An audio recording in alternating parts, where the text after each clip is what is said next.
ओम नारायण नारायण नारायण नारायण। सब मित्रों को राम राम।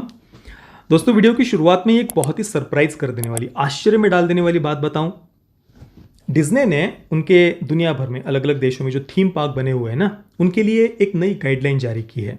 मतलब पिछले वर्ष की बात है, ठीक एक वर्ष हो गया है, मार्च 2022 की बात है। इस गाइडलाइन के अनुसार इन थीम पार्क्स में जो अनाउंसमेंट होती है, मतलब जो पर्यटक आ रहे हैं उनके स्वागत के लिए या उनको अलग अलग जानकारी देने के लिए जो अनाउंसमेंट्स होते हैं, या फिर इन थीम पार्क्स के जो स्टाफ मेंबर्स भी है वो भी किसी के साथ में बातचीत कर रहे हैं, वार्तालाप कर रहे हैं या उनको ग्रीट कर रहे हैं, स्वागत कर रहे हैं, तो ये करते समय आप जेंडर से रिलेटेड कोई शब्द उपयोग नहीं करेंगे।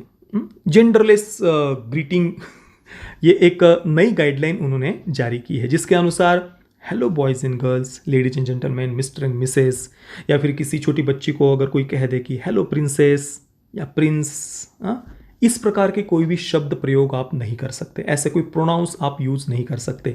इसकी जगह पर आपको सीधे हेलो एवरीवन, हेलो फ्रेंड्स ये कहना होगा। ये काल्पनिक बात नहीं है, मैं कोई बड़ा चढ़ा कर आपको नहीं बता रहा, ये सीरियसली है, ये हुआ है। और इसको लेकर डिज्नी की ही एक स्टाफ, उनकी जो एक कॉन्फ्रेंस कॉल है वो भी लीक हुई है। उसमें उन्होंने क्या कहा है, सारी बातें मैं आपको इस वीडियो में आगे बताने वाला हूं। पर देखिए, ये जो कुछ भी पिछले 3 वर्षों में डिज्नी ने ऐसे जो ऊट पटांग से, बड़े ही विचित्र से जो निर्णय लिए हैं ना, चाहे वो थीम पार्क को लेकर हो, उनके स्ट्रीमिंग प्लेटफॉर्म डिज्नी प्लस को लेकर हो, या उनकी थिएटर में रिलीज होने वाली फिल्मों को लेकर हो, जो भी उन्होंने निर्णय लिए हैं पिछले 3 वर्षों में, वो इतने वाहियात है कि उस कारण से अमेरिका के जितने भी राष्ट्रवादी लोग हैं, उन्होंने डिज्नी के विरुद्ध एक प्रकार से एक कैंपेन चलाया हुआ है। कई सारे फैमिलीज ने सामने आकर ये ऑनलाइन कैंपेन के माध्यम से ये ओथ ली, एक शपथ ली है, प्रण लिया है कि भाई हम अपने बच्चों को आज के बाद से डिज्नी का कोई कंटेंट नहीं दिखाएंगे। इवन उनकी कोई मर्चेंडाइज भी हम अपने बच्चों को नहीं दिलवाएंगे या नहीं देंगे, होगी तो भी उसको हम हटा देंगे। इस प्रकार का आक्रोश, इस प्रकार की पीड़ा आज डिज्नी को लेकर अमेरिकन जनता के बीच में है। और ये मैं बिल्कुल भी एक %1 भी कोई बात एग्जेजरेट करके या बढ़ा चढ़ाकर आपको नहीं बता रहा। और इन सब का परिणाम ये हुआ है कि अभी पिछले ही महीने ये न्यूज़ निकल कर आई कि डिज्नी अपने 7,000 एम्प्लॉयज़ को निकाल देने वाला है। उनका जो डिज्नी प्लस स्ट्रीमिंग प्लेटफॉर्म है उस पर व्यूअरशिप गिरती जा रही है। पिछले ही क्वार्टर में 2.4 मिलियन लोगों ने डिज्नी प्लस की मेंबरशिप सब्सक्रिप्शन छोड़ दिया, और इस कारण से आने वाले समय में $5.5 बिलियन की कॉस्ट कटिंग करने का उन्होंने निर्णय लिया है। 31% डिज्नी के शेयर प्राइस गिर गए हैं। इस प्रकार का फाइनेंशियल लॉस डिज्नी को होते जा रहा है। और इस सब के ऊपर फ्लोरिडा के जो गवर्नर है, रिपब्लिकन पार्टी से है, रॉन डिसेंटिस, उन्होंने डिज्नी को तो ऐसा डंडा किया है कि पूछिए मत। फ्लोरिडा में डिज्नी को एक स्पेशल स्टेटस मिला हुआ था, 1967 का कुछ एक्ट है, उसके अनुसार डिज्नी को उनका वर्ल्ड रिजॉर्ट, एक थीम पार्क बना हुआ है जिसे डिज्नी वर्ल्ड रिजॉर्ट कहा जाता है, फ्लोरिडा में है, उसे छूट मिलती थी, टैक्स में एग्जेम्पशन मिलता था उस पुराने एक्ट के अनुसार। पर अभी रॉन डिसेंटिस ने ये स्पेशल स्टेटस उनसे हटा लिया है, उनसे छीन लिया है, और इस कारण से अभी डिज्नी को $700 मिलियन का टैक्स हर वर्ष चुकाना पड़ेगा। तो चारों तरफ से डिज्नी को ये नुकसान होते जा रहा है। और फाइनेंशियली जो लॉस हो रहे हैं वो तो छोड़ दीजिए, जो उनका फैन बेस था, उनकी जो ऑडियंस थी, दर्शक थी, वो पूर्ण रूप से टूटकर बिखर चुकी है अमेरिका में। ये हालात है आज डिज्नी के, और इसके पीछे का एकमात्र कारण है वोक एजेंडाज। डिज्नी के केवल और केवल वोक एजेंडाज इसके पीछे कारण है। और उसमें भी सबसे बड़ा रीज़न है डिज्नी का LGBTQ एजेंडा को सपोर्ट करना। मैंने जो रॉन डिसेंटिस की बात कही, उन्होंने फ्लोरिडा में जो बिल लाया है, मैंने आपको पिछली वीडियो में भी बताया था, जिस बिल का नाम है parental rights in education bill, उसका डिज्नी ने विरोध किया। ये पूरी कंट्रोवर्सी क्या है, डिज्नी कैसे अलग अलग बहुत ही भयानक, विचित्र, ऊटपटांग से अपने वोक एजेंडाज को सपोर्ट करते जा रहा है या उसके सपोर्ट में निर्णय लेते जा रहा है, वो देखिए आप। इस सब की शुरुआत कब हुई थी पता है? देखिए, द लायन किंग जब लाइव एक्शन रीमेक डिज्नी ने बनाया, 2019 में रिलीज हुआ था, उसके ठीक पहले अमेरिका के कई सारे जो वोक प्लेटफॉर्म्स है, बड़े बड़े जो मीडिया हाउस है, उन्होंने डिज्नी को टारगेट करते हुए आर्टिकल्स लिखे थे। उसमें से एक आर्टिकल वॉशिंगटन पोस्ट का था, उस पर हमने हमारे चैनल पर चर्चा भी की थी।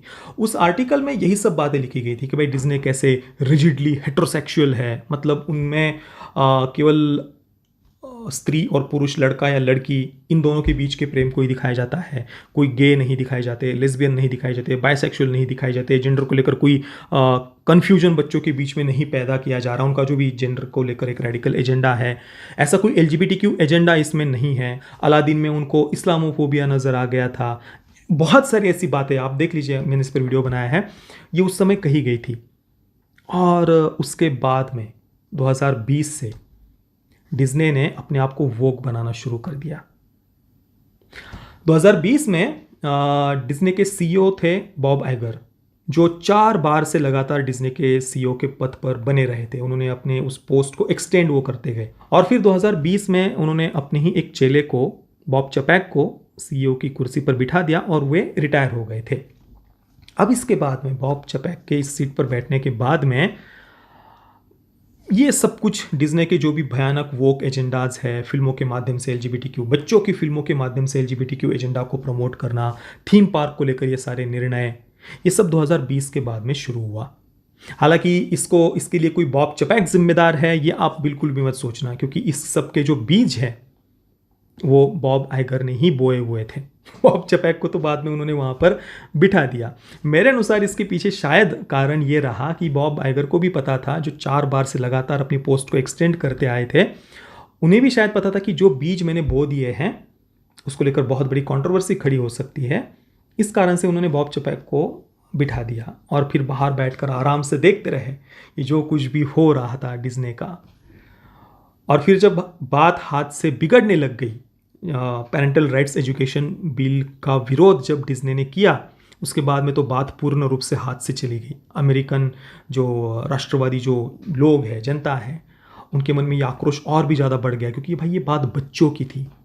छोटे छोटे बच्चों के जीवन के साथ में जो खिलवाड़ कर रहे हैं वोक्स, उसको रोक सकता था ये बिल। मतलब बिल तो ऑलरेडी लॉ में पास हो गया है, पर डिज्नी ने उस समय इस बिल का विरोध किया और उसके बाद में तो आक्रोश और ज़्यादा बढ़ गया। और फिर बॉब आइगर ने फिर से पद को संभाल लिया, बॉब चपैक को हटा दिया। ये कुछ महीने पहले की बात है, 2022 के अंत तक की। मतलब बॉब चपैक केवल 2 वर्षों तक, 20 से 22 तक रहे। बॉब आइगर फिर से अपनी सीट पर, पद पर आ गए और उनके आने के बाद में फिर बॉब आइगर ने ही 7,000 एम्प्लॉयज़ को निकालना और डिज्नी प्लस के लिए जो खर्चा वो करते हैं उसमें $5.5 बिलियन की कॉस्ट कटिंग करना वगैरह वगैरह, ये सारे निर्णय उन्होंने लिए। और रॉन डिसेंटिस, फ्लोरिडा के गवर्नर, उनका भी काफ़ी खुलेआम विरोध बॉब आइगर ने किया। मतलब जैसा कि मैंने कहा, बॉब आइगर कोई डिज्नी को वोक एजेंडा से बचाने के उद्देश्य से सीट पर वापस नहीं आए। उन्होंने भी इस बिल का विरोध ही किया, रॉन डिसेंटिस की आलोचना ही की। तो ये कोई CEO कौन थे, बॉब आइगर हो, बॉब चपैक हो, इससे मुझे नहीं लगता कि इससे कोई फ़र्क हुआ हो। ये सिस्टमैटिक वे में डिज्नी का ये पतन हो रहा है और वो जानबूझकर ये निर्णय ले रहे हैं। और ये कहने का एक कारण और भी है कि बॉब आइगर ने अभी कुछ महीने पहले ही जब CEO का पद फिर से संभाला, उसके बाद में उन्होंने आइकी पर्लमटर, जो मार्वल एंटरटेनमेंट के बहुत लंबे समय तक CEO रहे हैं, उन्हें बॉब आइगर ने हटा दिया। अभी पिछले ही महीने की मार्च की ही बात है, आइकी पर्लमटर को उन्होंने मार्वल एंटरटेनमेंट के CEO के पद से निकाल दिया। अब ये जो आइकी पर्लमटर, या उनका पूरा नाम है आइजैक पर्लमटर, वे रिपब्लिकन हैं, कंजर्वेटिव विचारधारा के हैं, डोनाल्ड ट्रंप के बहुत बड़े सपोर्टर हैं और उन्होंने कई बार केविन फाइगी का विरोध किया। केविन फाइगी जो ये वोक एजेंडा मार्वल में डालने का निर्णय वो ले रहे थे, बॉब आइगर के साथ में ही मिलकर, बॉब आइगर ने ही केविन फाइगी का प्रमोशन किया, मार्वल स्टूडियोज़ का CEO बनाया। कई मित्रों को लग रहा हो कि भाई केविन फाइगी CEO है। केविन फाइगी मार्वल स्टूडियोज़ के CEO है और मार्वल एंटरटेनमेंट के CEO आइकी पर्लमटर थे अभी पिछले महीने तक भी। और आइकी पर्लमटर कब से है? 1993 से। 1993 में पहली बार वे मार्वल कॉमिक्स की जो मुख्य बोर्ड ऑफ डायरेक्टर्स की जो टीम है उसके वे मेंबर बने थे 1993 में। फिर 1995 से वे इस बोर्ड ऑफ डायरेक्टर्स के चेयरमैन बन गए और उसके बाद में फिर 1996 में मार्वल ग्रुप पूर्ण रूप से बैंकरप्ट हो गया था, पूरा दिवालिया उनका निकल गया था। वहाँ से आइकी पर्लमटर ने मार्वल को फिर से ऊपर उठाया था। और फिर 2001 में उन्हें मार्वल का चेयरमैन बना दिया गया पूरे मार्वल ग्रुप का। उसके बाद में वे 2005 में चीफ एग्जीक्यूटिव ऑफिसर बने मार्वल कॉमिक्स के। और फिर 2009 से वे मार्वल एंटरटेनमेंट के सीईओ रहे। पर इतने लंबे समय तक उन्होंने मार्वल को यहाँ तक पहुँचाया। मार्वल का जब दिवालिया निकल गया था तब उन्होंने मार्वल को ऊपर उठाया, वहाँ से बाहर निकाला। और केविन फाइगी जिसके कारण आज मार्वल के ये हालात है। हाँ, केविन फाइगी ही वो है जिसने ये सारा वोक एजेंडा मार्वल में डालना शुरू किया। आइकी पर्लमटर ने कई बार इसका विरोध किया था केविन फाइगी का, पर बॉब आइगर ने फिर से अपना पद लेते ही क्या किया, आइकी पर्लमटर को ही निकाल दिया। मतलब जो व्यक्ति मार्वल को बचाने का प्रयास कर रहा था, आइकी पर्लमटर ने ही कैप्टन मार्वल का भी विरोध किया था कि भाई ये मत करो तुम, ये सो कॉल्ड डाइवर्सिटी के नाम पर तुम जो ये पाकिस्तानी सुपर हीरो या जो भी ये आगे तुम्हारी प्लानिंग है ये गलत है। कई बार केविन फाइगी का विरोध किया, पर बॉब आइगर और केविन फाइगी काफ़ी नज़दीक है, एक दूसरे के मित्र हैं। केविन फाइगी को बॉब आइगर ऊपर उठाते गए और वापस पद संभालते ही आइकी पर्लमटर को धक्के मारकर निकाल दिया। बताइए, ये मतलब इतना नुकसान होने के बाद भी डिज्नी कोई वो अपने आप को सुधार रहा है, ऐसा मुझे तो कम से कम नहीं लगता। और पिछले 3 वर्षों में जब बॉब चैपेक भी थे, मतलब वो तो एक केवल कठपुतली की तरह ही बिठाया था, ऐसा ही मुझे लगता है, क्योंकि बॉब आइगर भी उसी वोक एजेंडा को ही प्रमोट कर रहे हैं, ऐसा पता चलता है। पर पिछले 3 वर्षों में डिज्नी ने क्या क्या नौटंकी किया, क्या क्या ऐसे ऊटपटांग से निर्णय लिए, वो ज़रा आप सुनिए, जिन्हें सुनकर आप लोटपोट होकर हंसने लगेंगे कि भाई ये क्या सुन रहा हूँ मैं। जैसे कि सबसे पहले तो उन्होंने बच्चों के कंटेंट में जो LGBTQ एजेंडा को प्रमोट किया, उसके कारण उनका बहुत सबसे ज़्यादा विरोध इसी कारण से हुआ है। जैसे कि लाइट ईयर में उन्होंने एक लेस्बियन कपल को किस करते हुए दिखा दिया था। उसके बाद स्ट्रेंज वर्ल्ड में भी LGBTQ एजेंडा को उन्होंने प्रमोट किया था। ये दोनों ही फिल्में बॉक्स ऑफिस पर बुरी तरीके से फ्लॉप साबित हुई, और स्ट्रेंज वर्ल्ड तो एक बहुत बहुत बड़ी डिज़ास्टर थी। केवल यही नहीं, स्टार वॉर्स का भी कचरा कर दिया। मार्वल के फेज़ 4 में भी कचरा ही कचरा हम देख सकते हैं। जो मैंने आपको बताया भी, केविन फाइगी को प्रमोशन देकर और जो उनको एक खुली छूट दे दी ये सारे वोक एजेंडा को डालने के लिए, इन सारी बातों के कारण मार्वल और डिज्नी का इतना विरोध हो रहा है। इसके बाद मैंडलोरियन सीरीज़ की जो एक्ट्रेस है गीना या जीना कैरोना, उनको डिज्नी ने फायर कर दिया, निकाल दिया। क्यों? इसके पीछे का कारण जब आप सुनेंगे ना, आपको आश्चर्य होगा। जीना कैरोना राष्ट्रवादी विचारधारा से है, रिपब्लिकन पार्टी को सपोर्ट करती है, और उन्होंने अपने एक ट्वीट के माध्यम से ये कह दिया था कि भाई जिस प्रकार से नाजियों ने यहूदियों के विरुद्ध हेट स्प्रेड की थी, उसी प्रकार से आज जो डेमोक्रेट्स है, जो लिबरल्स है, वोक्स है, वे रिपब्लिकन्स के विरुद्ध हेट स्प्रेड कर रहे हैं। उसी प्रकार से हमारा जीना मुश्किल किया जा रहा है, जैसे नाजियों ने यहूदियों का कर दिया था। ये बात जीना कैरोना ने केवल कही और उनको डिज्नी ने निकाल दिया। बताइए, ये कारण केवल। इसके बाद थीम पार्क में जेंडर के आधार पर ग्रीट नहीं किया जा सकता, स्वागत नहीं किया जा सकता, वो तो मैंने आपको शुरुआत में ही बताया। अब जो कॉन्फ्रेंस कॉल लीक हुई थी ना, डिज्नी के डाइवर्सिटी एंड इंक्लूजन मैनेजर, ये पूरा अलग से डिपार्टमेंट डिज्नी ने बना दिया है, डाइवर्सिटी एंड इंक्लूजन मैनेजर। उस डिपार्टमेंट के जो हेड है विवियन वेयर, उनकी ये कॉन्फ्रेंस कॉल लीक हुई थी, और उन्होंने इस निर्णय के बारे में क्या कहा, देखिए। We don't want to just assume because someone might be in our interpretation presenting as female that they may not want to be called princess. Vivian Ware ने ये बात कही थी। मतलब हम ये नहीं चाहते कि मतलब जैसे हम किसी को अज्यूम कर ले, मान ले कि भाई वो व्यक्ति स्त्री की तरह तो दिख रहा है हमारे इंटरप्रिटेशन के अनुसार, पर शायद वो अपने आप को प्रिंसेस ना कहलवाना चाहती हो, अपने आप को फीमेल ना कहलवाना चाहती हो, वो शायद अपने आप को मेल कहलवाना मतलब बायोलॉजिकली शारीरिक रूप से वो स्त्री है, पर आप उसको स्त्री कैसे अज्यूम कर लेंगे, आप उसको स्त्री कैसे मान लेंगे, ये बात उन्होंने कही। मतलब आप सोच सकते हैं, अपने बिजनेस पर, अपने थीम पार्क को चलाने पर पर्यटकों को और सुविधा या उनको अट्रैक्शन बढ़ा, ये सब नहीं, हमको भाई जेंडर न्यूट्रल ग्रीटिंग्स शुरू करनी है, ये उनका मुख्य उद्देश्य है। इसके बाद डिज्नी ने अपने एम्प्लॉयज़ के लिए एक एंटी रेसिज्म ट्रेनिंग कोर्स शुरू किया है, जिसमें वे अपने एम्प्लॉयज़ को भेज रहे हैं। अमेरिका में डिज्नी को आज वोकेस्ट प्लेस ऑन अर्थ कहा जा रहा है सबसे ज़्यादा वोक जगह पूरी पृथ्वी पर निर्णय ही वे ऐसे ले रहे हैं। इसके बाद डिज्नी ने अपनी स्नो वाइट करके जो एनिमेटेड फिल्म है उसके लाइव एक्शन रीमेक की घोषणा की थी, और उसमें उन्होंने कहा कि जो 7 ड्वार्फ्स के जो पात्र है, 7 बौने जो कैरेक्टर है एनिमेटेड फिल्म में जो थे, वो लाइव एक्शन में हम हटा देंगे। इसके बाद गेम ऑफ थ्रोन्स के कलाकार पीटर डिंकलेज ने इस बात की बहुत कड़ी शब्दों में आलोचना की। उनकी आलोचना के बाद में डिज्नी ने यह सफाई दी, कहा कि भाई हम जो ड्वार्फ कम्युनिटी है उनके साथ में इस पर हम चर्चा करेंगे ताकि इसका कोई हल निकाला जा सके। और अभी सबसे मुख्य कारण वो है पेरेंटल राइट्स बिल का विरोध करना। लोगों ने इस विषय के बारे में कहा कि भाई डिज्नी ने वोक मॉब के सामने सरेंडर कर दिया है और वो अपने कंटेंट के माध्यम से कुछ ऐसी बातें बच्चों के दिमाग में डाल रहा है, परोस रहा है, जिसके माध्यम से आगे आने वाले समय में वो कल के वोक एक्टिविस्ट बन सके अमेरिका में। और ये जो parental rights in education bill है, इस पर मैं पूरा अलग से वीडियो बनाऊंगा। इस बिल के अनुसार फ्लोरिडा में ये लॉ बन गया है।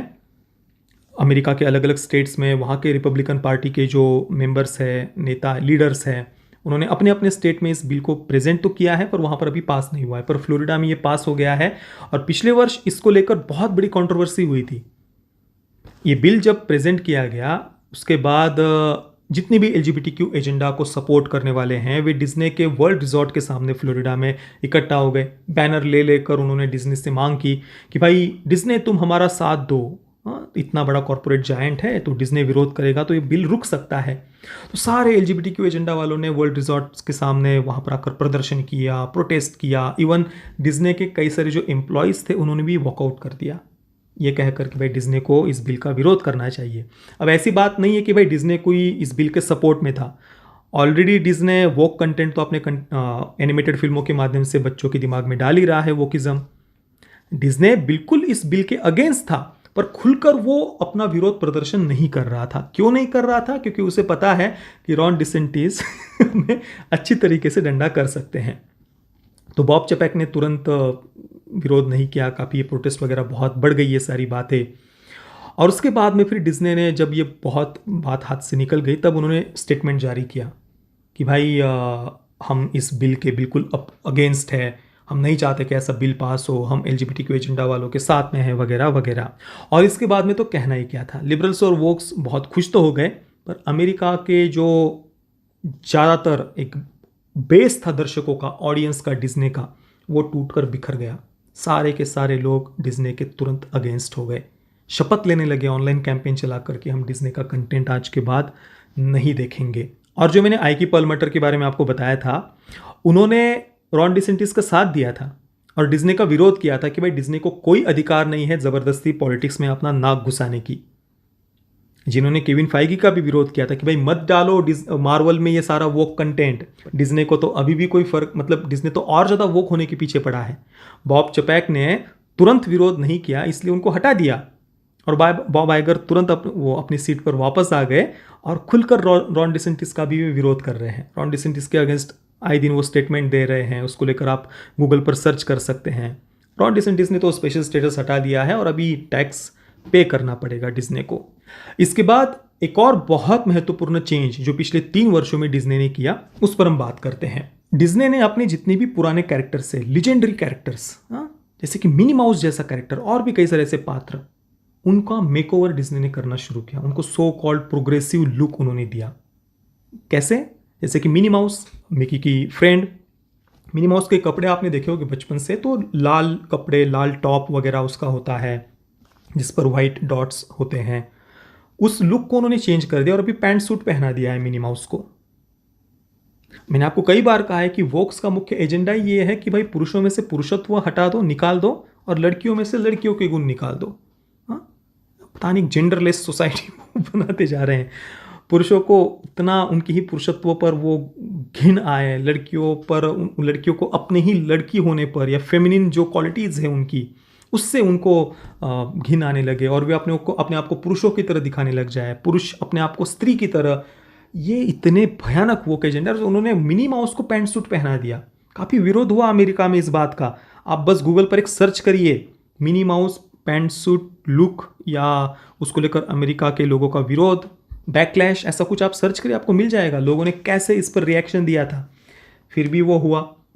और केवल ये एक कैरेक्टर की बात नहीं है, कई सारी डिज्नी की जो पुरानी फिल्में हैं उनमें वोक्स को जो बातें ऑफेंसिव लगती थी, प्रॉब्लमेटिक लगती थी, वो बातें उन्होंने हटा दी है पुरानी डिज्नी की फिल्मों में से। जहां पर वे हटा सकते थे वहां हटा दी है, या जहां नहीं हटा सकते थे, अब कई सारी फिल्में ऑलरेडी प्लेटफॉर्म पर वगैरह है उनके पुराने, तो जहां नहीं हटा सकते थे वहां पर उन्होंने एंटी रेसिज्म डिस्क्लेमर डाल दिया है। एंटी रेसिज्म डिस्क्लेमर, उसमें क्या लिखा है मैं आपको पढ़कर बताता हूं। This program includes negative depiction and और मिस ट्रीटमेंट ऑफ पीपल और cultures. These stereotypes were wrong then and are wrong now. Rather than remove this content, we want to acknowledge its harmful impact, learn from it, and spark conversation to create a more inclusive future together. इस प्रकार के anti racism के warnings, disclaimers उन्होंने अपने content की शुरुआत में डाल दिया है। और ये अभी एक डेढ़ वर्ष पहले की लगभग बात है। हालांकि ये न्यूज़ मैंने पढ़ी तो उसके बाद में मैंने डिज्नी प्लस हॉटस्टार पर जाकर डिज्नी का कंटेंट देखा, पुरानी कुछ फिल्में वगैरह, अलादीन हो, द लायन किंग हो, पर उसमें कोई ऐसा डिस्क्लेमर मैंने तो देखा नहीं। मेरे अनुसार ये केवल अमेरिकन ऑडियंस के लिए और जो वेस्टर्न ऑडियंस है वहाँ पर उन्होंने केवल ये डिस्क्लेमर डाला है। बाकी जो एशियन कंट्रीज़ है वहाँ ये डिस्क्लेमर नहीं है, क्योंकि एशियन कंट्रीज़ को लेकर ही जो स्टेरियोटाइप उसमें गलत किए हैं उसको लेकर ये उन्होंने जो वार्निंग एंटी रेसिज्म की वहाँ पर डाली है, और अमेरिकन ऑडियंस की तरफ से इसकी बहुत आलोचना हुई है। और ये इतनी छोटी छोटी बातें हैं, जैसे कि अब कौन से फिल्मों को लेकर उन्होंने ये किया है। डम्बो जो एक हाथी की एनिमेटेड फिल्म थी जिसका लाइव एक्शन रीमेक भी बना। उसके बाद पीटर पैन में कहा है कि भाई जो अमेरिका के इंडिजिनियस लोग हैं उनको स्टेरियोटाइप किया है वो उस फिल्म में। या फिर द एरिस्टोकैट्स, उसमें एक बिल्ली है जिसे एशियन लोगों की तरह छोटी आंखें उसकी दिखाई है। उसके बाद अलादीन, उसमें उनको इस्लामोफोबिया दिख जाता है। या द मपेट्स, जो मपेट्स शो है उसको भी उन्होंने अडल्ट शो बना दिया है, बच्चे देख नहीं सकते। हालांकि सेक्सुअल लिबरेशन की वाली बातें या जेंडर को कंफ्यूज करने वाली बातें वो सब दिखा सकते हैं। मपेट्स में पता नहीं उनको क्या प्रॉब्लमेटिक लग गया। तो इस प्रकार के कुछ जो बातें हैं उनको लेकर ये सारे वार्निंग्स, डिस्क्लेमर वगैरह डिज्नी ने डाल दिए हैं पिछले 3 वर्षों में।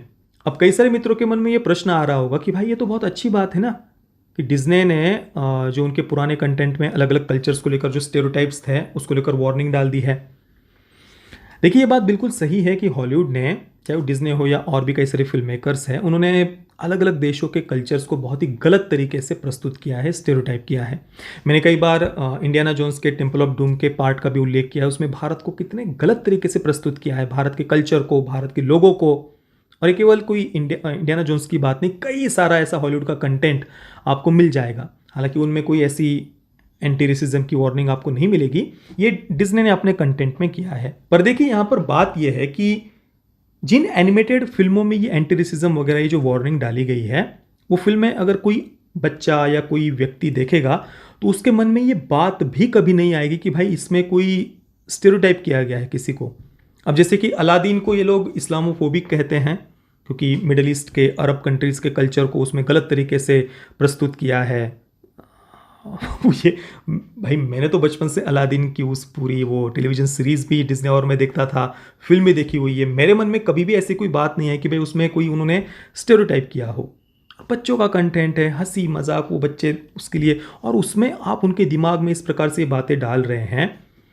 और बचपन से ही मतलब 2 अलग अलग समाजों को, 2 अलग अलग लोगों को आपने एक दूसरे के आमने सामने खड़ा कर दिया। आप 70s 80s तक का भी हॉलीवुड का कंटेंट देखेंगे ना, उसमें कई सारे ब्लैक कैरेक्टर्स को बहुत ही सम्मान के साथ में और बहुत आसानी से बड़े बड़े रोल्स में आप उनको देख सकते हैं। कहीं पर भी वो रेसिज्म को लेकर छाती कूटने वाली मानसिकता 90 या 2000 अभी 20 वर्ष पहले तक, 15-20 वर्ष पहले के तक के कंटेंट में भी आपको ज़्यादा नहीं मिलेगी। हाँ, कुछ कुछ ऐसी आर्ट हाउस टाइप फिल्में वगैरह कुछ गिनी चुनी बनी हो अलग है, पर मेन स्ट्रीम कंटेंट में ऐसा कुछ आपको देखने को नहीं मिलेगा हॉलीवुड के।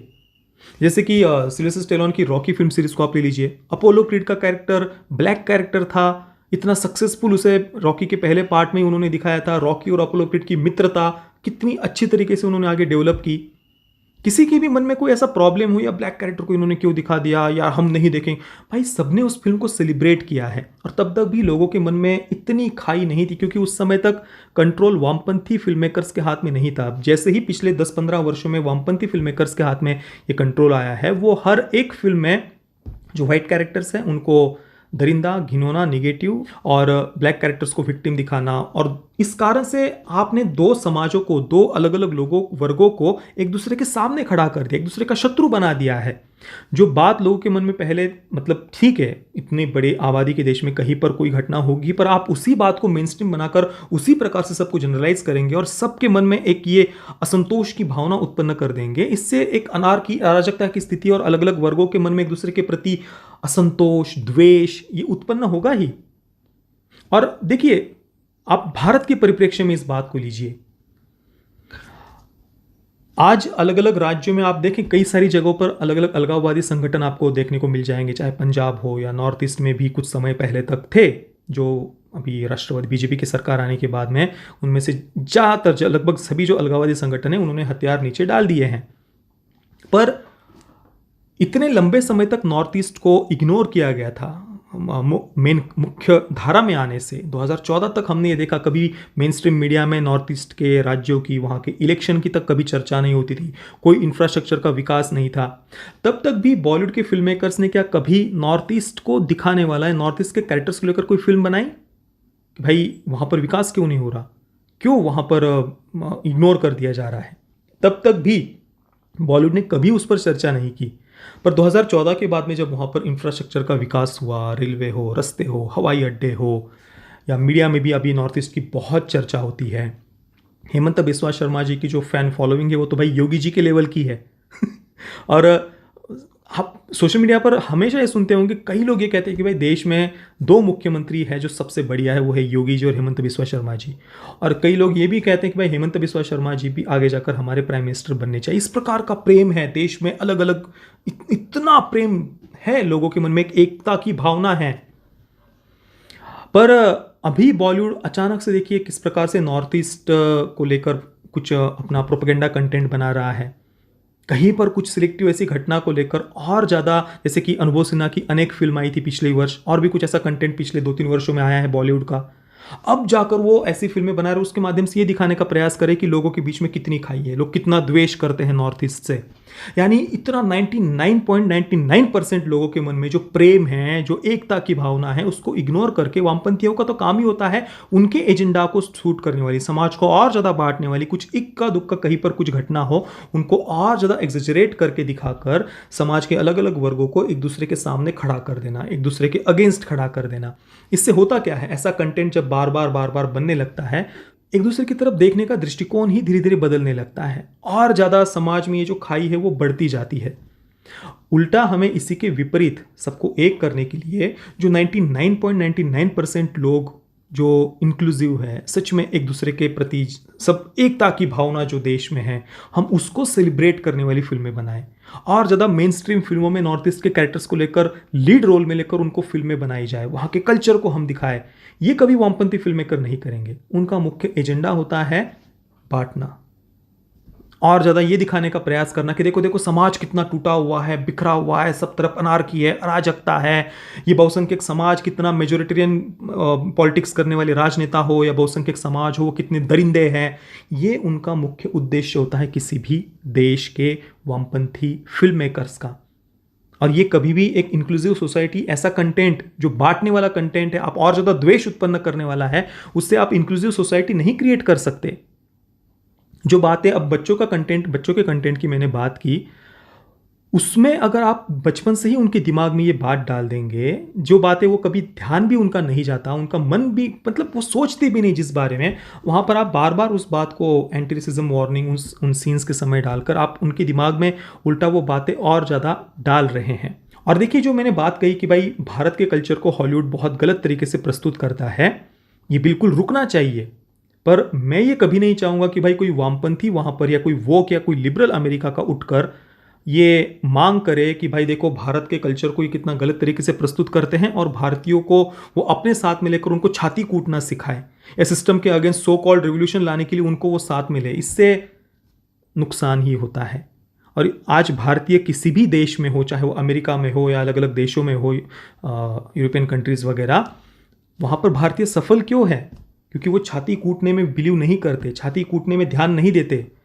वे उस जिस भी देश में रहते हो वहाँ उस देश के प्रति अपनी जो राष्ट्रवाद की भावना है, या उस देश को हम अपना कितना दे सकते हैं 100% वहाँ के विकास में हो, या टैक्स के माध्यम से, या जिस भी प्रकार से हम उस देश के डेवलपमेंट में कैसे, प्रोग्रेस में कैसी मदद कर सकते हैं, यही वहाँ पर वो देखते हैं। और इसी कारण से भारतीय चाहे किसी भी देश में हो, वे आज एक बहुत ही सम्मानित ऐसा जीवन जी रहे हैं। उसी प्रकार से आप भारत में देखिए, पारसी समाज सबसे छोटी माइनॉरिटी हम उनको कह सकते हैं, पर फिर भी देखिए वे किस प्रकार से उन्होंने भारत के विकास में भी अपना योगदान दिया है, और वे कितने बड़े बड़े पदों पर, कितने बड़े बड़े व्यापार, बिजनेस उन्होंने स्थापन किए हैं भारत में। क्यों? क्योंकि छाती कूटने में उन्होंने ध्यान नहीं दिया कि हमें गवर्नमेंट ये सब्सिडी दे दे, या हमें गवर्नमेंट ये दे दे, या हम पर अत्याचार, ये छाती कूटने में उन्होंने बिलीव नहीं किया। और इसी कारण से आज सबके मन में उनके प्रति सम्मान भी है, प्रेम भी है। पर इसी के अगेंस्ट अगर वामपंथी या लिबरल्स उनको साथ में लेकर उनके प्रति ऐसा कुछ कहीं पर सिलेक्टिव घटना हुई हो, किसने पारसी समाज के बारे में कुछ कहा और उसको लेकर वैसा कंटेंट बनाने लग जाए, ये अगर वामपंथी करते हैं, तब तो उल्टा पारसी समाज का नुकसान है, जो वे आज इतने आत्मसम्मान के साथ में, मेहनत के साथ में, पुरुषार्थ के साथ में उन्होंने अपनी जो एक अलग जगह बनाई है, देश के विकास में अपना योगदान दिया है। छाती कूटने वाली मानसिकता किसी भी समाज को नीचे लेकर के जाती है, और उन्होंने ये नहीं किया। इसी कारण से पारसी समाज इतना ज़्यादा, उन्होंने अपनी एक अलग जगह बनाई है। और इसलिए मैंने कहा कि भाई चलो, हॉलीवुड वो वहाँ के फिल्म मेकर्स जो करते वो हमारी दृष्टि से गलत है, पर अगर भारतीय वहाँ पर अमेरिका में हो और वे वहाँ पर लेफ्टिस्ट और वामपंथियों के साथ में मिलकर छाती कूटने की मानसिकता अगर उनमें जगी, तो भविष्य में आज जो भारतीय अलग अलग इतने बड़े पदों पर है वो आगे देखने को नहीं मिलेंगे। और इसलिए मैंने कहा इसमें बहुत सारे अलग अलग पहलू हैं।